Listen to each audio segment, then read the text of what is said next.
Hello, Bacho. Let's say take a ball is thrown from location x naught comma y naught equal to 0 comma 0 of a horizontal playground with initial speed v naught at an angle theta naught from positive x direction.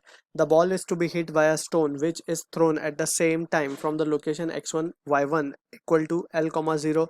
The stone is thrown at an angle 180 minus theta 1 from the positive x direction with a suitable initial speed for a fixed v naught when theta naught comma theta 1 is 45 degree comma 45 degree. The stone hits the ball after time t1, and when theta naught comma theta 1 equal to 60 degree comma 30 degree, it hits the ball after time t2. In such a case t1 by t2 का square is. So for this question जो key concept यहाँ पे we need to understand, यहाँ पे basically जो concept है वो है relative motion का, relative motion in 2D, in 2 dimension, या फिर बेसिकली बोला जाए तो प्रोजेक्टाइल के केस में हम 2 डायमेंशन मोशन को एनालाइज कर रहे हैं. So let's try to visualize the situation. यहाँ पे हमें लेट्स सपोज ये कोऑर्डिनेट एक्सिस गिवन है.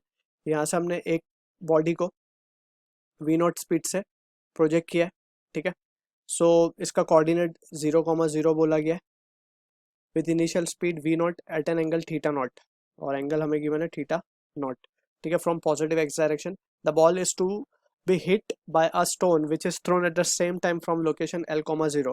यहाँ पे मान लेते हैं कि ये कोई लोकेशन है l, 0, और यहाँ से हमने एक स्टोन को थ्रो किया बेसिकली, एंड ये एंगल हमें गिवन है 180 माइनस ऑफ थीटा 1, तो ये हो जाएगा हमारे पास theta 1 angle.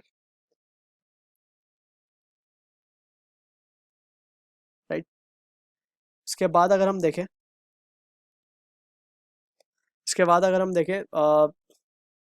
With a suitable initial speed, let's say मान लेते हैं v. ठीक है. For a fixed v not when theta naught और थीटा 1 की वैल्यू 45 डिग्री गिवन है, और दूसरे केस में 60-30 गिवन है. ठीक है.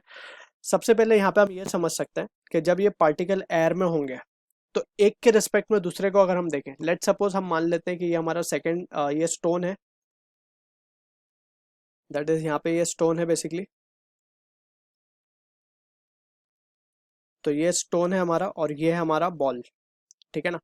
तो अगर हम देखें दोनों जब एयर में होंगे तो अगर हम स्टोन को रेस्ट पे मान लें, ठीक है, स्टोन को रेस्ट पे मान लें, तो हम देख सकते हैं acceleration of ball with respect to stone will be 0, क्योंकि दोनों ही एयर के अंदर है तो दोनों पे जो एक्सेलरेशन लग रहा होगा वो g लग रहा होगा. ठीक है. तो relative acceleration between the two will be 0. ठीक है. और अगर relative acceleration will be 0, so in that situation we can say के बॉल स्टोन के रिस्पेक्ट में स्ट्रेट जाती हुई लगेगी इस तरीके से, और वेरेज अगर हम बॉल स्टोन को देखें विद बॉल के रिस्पेक्ट में तो ये भी स्ट्रेट आता हुआ लगेगा इस तरीके से. तो दोनों यहाँ पे अगर हम देखेंगे तो ये इंटरफेयर करेंगे 90 डिग्री पे इस तरीके से. तो ये सिचुएशन गिवन है. तो फर्स्ट केस में हमें गिवन है थीटा ये 45 गिवन है, दूसरे केस में 60-30 गिवन है. ठीक है. तो जब 45 गिवन है तो T1 हमें निकालना होगा. तो T1 हम क्या निकाल सकते हैं, T1 विल बी व्हाट, ये डिस्टेंस L है, ये थीटा नॉट 45 डिग्री है. फॉर 45 यहाँ पे हम लिख देते हैं 45 डिग्री 45 डिग्री के लिए हम निकाल रहे हैं. तो इट विल बी L, और ये हो जाएगा 45 डिग्री. तो ये वैल्यू आ जाएगी हमारे पास क्योंकि एक राइट एंगल ट्रायंगल बन चुका है. तो this will be sine 45 at cos 45 लेंगे हम एडजेसेंट अपॉन हाइपोटेन्यूस. तो कॉस 45 एडजेसेंट जो कि ये लेंथ आएगी, इसको हम मान लेते हैं x, तो ये x अपॉन l, तो ये l/√2 हो जाएगा बेसिकली. राइट. तो इसको हम डायरेक्टली लिख देते हैं यहाँ पे l/√2. ठीक है. तो टाइम क्या हो जाएगा, time will be velocity distance जो कि होगा हमारे पास l/√2 upon velocity v not. ठीक है. सिमिलरली T2 की जब हम बात करेंगे, अब हमने यहाँ पे थोड़ा सा इसको हमने स्मार्टली देखा है कि हमने v वाले टर्म को, स्टोन को हम एनालाइज नहीं कर रहे हैं.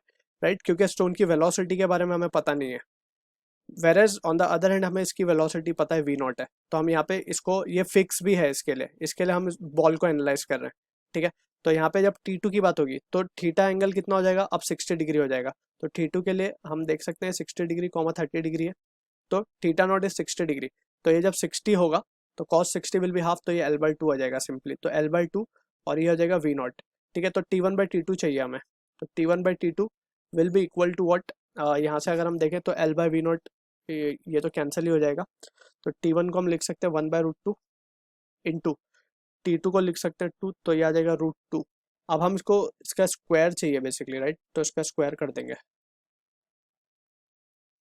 तो ये आ जाएगा हमारे पास, it will be 2। So this is the answer for the question. I hope you understood the solution. All the best.